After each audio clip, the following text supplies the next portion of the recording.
Russia যুদ্ধবিরতিতে রাজি না হয়ে যুদ্ধ বন্ধের চেষ্টাকে জটিল করছে এমন অভিযোগ জেলেনস্কির। এদিকে গাজা উপত্যকায় ইসরায়েলি হামলায় একদিনে ২৬ ত্রাণ প্রার্থী সহ আরও অন্তত ৭০ ফিলিস্তিনি নিহত হয়েছেন। অন্যদিকে গাজায় হামাসের কাছে জিম্মিদের ফিরিয়ে আনার দাবিতে ইসরায়েলে আবারও বিক্ষোভ করেছেন দেশটির হাজারো জনগণ। জানাবো সারা বিশ্বের আবহাওয়া বিপর্যয়ের খবর। গাজা উপত্যকায় ইসরায়েলি হামলায় একদিনে আরও অন্তত ৭০ ফিলিস্তিনি নিহত হয়েছেন। নিহতদের মধ্যে ২৬ জন ছিলেন ত্রাণ প্রার্থী। এছাড়া ফিলিস্তিনি স্বাস্থ্য কর্তৃপক্ষ জানিয়েছে খাদ্য সংকটের মধ্যে একই দিনে অনাহার ও অপুষ্টিতে আরও ১১ জনের মৃত্যু হয়েছে, এর মধ্যে এক শিশুও রয়েছে। এ নিয়ে ইসরায়েলের অবরোধের কারণে তৈরি হওয়া দুর্ভিক্ষে মৃতের সংখ্যা বেড়ে দাঁড়িয়েছে ২৫১ জনে, এর মধ্যে ১০৮ জনই শিশু। শনিবার গাজা সিটিতে বোমা হামলা চালানো হয়। এ সময় হামলায় আল আহলি হাসপাতালে মারা যান ৭ জন। এদিকে ইসরায়েলের দীর্ঘমেয়াদী অবরোধ ও বিধ্বংসী হামলার কারণে ফিলিস্তিনের অবরুদ্ধ গাজায় কমপক্ষে ১০ লাখ নারী ও কিশোরী ভয়াবহ অনাহারের মুখে পড়েছে। যুদ্ধবিধ্বস্ত গাজা উপত্যকায় বসবাসকারী ফিলিস্তিনিদের জন্য সব ধরনের ভিসা স্থগিত করেছে যুক্তরাষ্ট্র। দেশের পররাষ্ট্র মন্ত্রণালয় সামাজিক যোগাযোগ মাধ্যম এক্সে এ তথ্য নিশ্চিত করেছে। এক্স বার্তায় মন্ত্রণালয়ের পক্ষ থেকে বলা হয়েছে, পর্যালোচনা শেষ না হওয়া পর্যন্ত গাজার ফিলিস্তিনিদের ভিসা প্রদান করা স্থগিত থাকবে। কয়েকদিন আগে মার্কিন অলাভজনক সংস্থা হিলের সহায়তায় চিকিৎসার জন্য যুক্তরাষ্ট্রে নিয়ে আসা হয় গাজায় ইসরায়েলি বাহিনীর অভিযানে গুরুতর আহত ৩ ফিলিস্তিনি শিশু এবং তার পরিবারের সদস্যদের। ১৬ আগস্ট সামাজিক যোগাযোগ মাধ্যমে তথ্য উল্লেখ করে তীব্র ক্ষোভ প্রকাশ করেন মার্কিন কট্টর ডানপন্থী রাজনৈতিক কর্মী।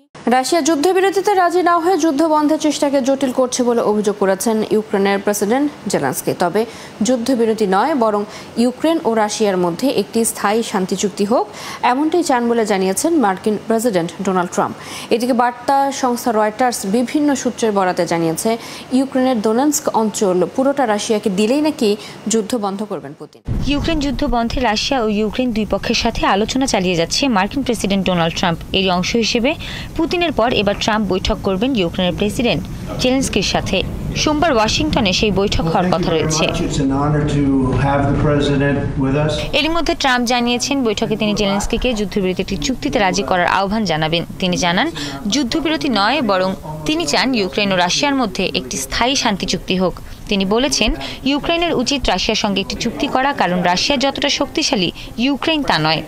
বার্তা সংস্থা রয়টার্স বিভিন্ন সূত্রের বরাতে জানিয়েছে, ইউক্রেনের দোনেৎস্ক অঞ্চল পুরোটা রাশিয়াকে দিয়ে দিলে যুদ্ধ বন্ধ করবেন পুতিন। শুক্রবারের বৈঠকে নাকি ট্রাম্পকে স্পষ্ট জানিয়েছে মস্কো। এর মধ্যে সামাজিক মাধ্যমে এক্সে দেয়া এক পোস্টে জেলেনস্কি লেখেন, রাশিয়া যুদ্ধবিরতির জন্য একের পর এক আহ্বানকে তিরস্কার করছে। এতে যুদ্ধ বন্ধের চেষ্টা ভেস্তে যাচ্ছে। এ সময় ইউক্রেনকে সমর্থন দেওয়ার জন্য নর্ডিক বাল্টিক 8কে ধন্যবাদ জানান জেলেনস্কি। যদিও সাবেক রুশ গুপ্তচর লেফটেন্যান্ট জেনারেল লিওনিদ রেশেদনিকভ সতর্ক করে বলেছেন, শান্তি প্রতিষ্ঠার পথে সবচেয়ে বড় বাধা হয়ে দাঁড়াতে পারে জেলেনস্কি। তিনি শেষ পর্যন্ত চুক্তিতে রাজি না হয়ে পুরো প্রচেষ্টাকে ভেস্তে দিতে পারেন বলে সতর্ক করেন ওই কর্মকর্তা। এদিকে জার্মান চ্যান্সেলর ফ্রেডরিক মেটজ বলেছেন, রাশিয়ার সঙ্গে আলোচনা ফলপ্রসূ হলে ইউক্রেনকে নিরাপত্তা নিশ্চয়তা দিতে প্রস্তুত আছে যুক্তরাষ্ট্র। সুখবর হলো, এই নিরাপত্তার নিশ্চয়তা শুধু ইউরোপের ওপর ছেড়ে না দিয়ে এতে অংশ নিতে প্রস্তুত যুক্তরাষ্ট্র। তবে ইউরোপকেও নিজের কাজটুকু করতে হবে, যাতে ইউক্রেনের নিরাপত্তা নিশ্চিত হয়। এত সব উদ্যোগ আর শান্তি আলোচনার মধ্যে ইউক্রেনে একের পর এক হামলা চালিয়ে যাচ্ছে রুশ বাহিনী। ট্রাম্প পুতিন বৈঠকের পরই ইউক্রেন জুড়ে রাশিয়া ৮৫টি ড্রোন ও একটি মিসাইল ক্ষেপণাস্ত্র ছুড়েছে বলে দাবি করেছে কিয়েভ। যুদ্ধবিধ্বস্ত গাজার ফিলিস্তিনিদের আফ্রিকার দেশ দক্ষিণ সুদানে পুনর্বাসনের বিষয়ে আলোচনা করছে ইসরায়েল ও দক্ষিণ সুদান। সংবাদ মাধ্যম রয়টার্সকে 3টি সূত্র এমন তথ্য জানিয়েছে, তবে এই প্রস্তাব দ্রুতই প্রত্যাখ্যান করেছে ফিলিস্তিনি নেতৃত্ব। সূত্রগুলো জানায়, এখনও কোনো চূড়ান্ত সমঝোতা হয়নি, তবে ইসরায়েল ও দক্ষিণ সুদানের মধ্যে এ নিয়ে আলাপ চলছে। ইসরায়েলের প্রধানমন্ত্রী বেনিয়ামিন নেতানিয়াহুর দপ্তর কিংবা পররাষ্ট্র মন্ত্রণালয় এই বিষয়ে মন্তব্য করেনি। বিমান প্রতিষ্ঠান এয়ার কানাডার কেবিন ক্রুদের ধর্মঘট প্রত্যাহার করে আলোচনার মাধ্যমে সমাধানে আসার আহ্বান জানিয়েছে সরকার। এর মধ্যে ধর্মঘটের কারণে এয়ার কানাডার যাত্রী পরিষেবা কার্যক্রম পুরোপুরি বন্ধ ঘোষণা করেছে কর্তৃপক্ষ। শনিবার ভোরে 10,000-এরও বেশি কেবিন ক্রুকে প্রতিনিধিত্বকারী ইউনিয়ন ধর্মঘট শুরুর ঘোষণা দেয়। ধর্মঘট কার্যকর হয় স্থানীয় সময় রাত 12:58। তবে তার আগেই এয়ার কানাডা ধীরে ধীরে কার্যক্রম সীমিত করতে শুরু করে। যাত্রীদের প্রতি অনুরোধ জানানো হয়েছে, এয়ার অন্য এয়ারলাইনে বুকিং না থাকলে বিমানবন্দরে না যেতে। ধর্মঘটকারীরা উচ্চ বেতন ও বিমানে ওঠা বা মাটিতে অবস্থানের সময়কেও কর্মঘণ্টা হিসেবে গণনার দাবি জানাচ্ছেন। আলোচনায় এয়ার কানাডা 4 বছরে মোট 38% বেতন বৃদ্ধি, যার মধ্যে প্রথম বছরে 25% বৃদ্ধির প্রস্তাব দেয়। তবে ইউনিয়নের দাবি এই প্রস্তাব মূল্যস্ফীতির নিচে এবং বাজার দরেরও কম। পাকিস্তানের উত্তরাঞ্চলে বন্যা ও ভূমিধসে নিহতের সংখ্যা 340 ছাড়িয়েছে, আর আজাদ কাশ্মীরে নিহতের সংখ্যা 11। এদিকে ভারত নিয়ন্ত্রিত কাশ্মীরে মারা গেছে আরও 10 জন। অন্যদিকে আটলান্টিকে ঘনীভূত হচ্ছে হারিকেন ইরিন, আর দাবানলে পড়ছে ইউরোপ। পাকিস্তানের উত্তরাঞ্চলের বিভিন্ন এলাকায় ভারী বৃষ্টি, হঠাৎ বন্যা ও ভূমিধসে মৃতের সংখ্যা বেড়েই চলেছে। এর মধ্যে বুনের এলাকায় প্রাণ হারিয়েছেন 213 জনেরও বেশি মানুষ।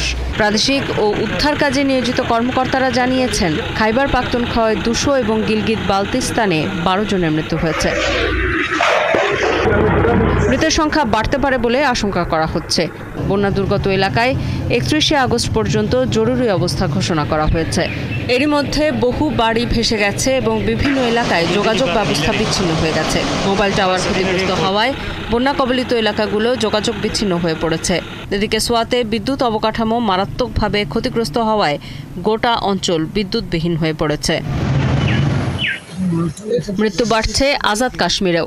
শার্লি গ্রামে একই পরিবারের 6 জন মারা গেছেন। লারিয়া এলাকায় অন্তত 6টি বাড়ি পুরোপুরি ধ্বংস হয়ে গেছে। ভেসে গেছে অন্তত 50টি গবাদি পশু।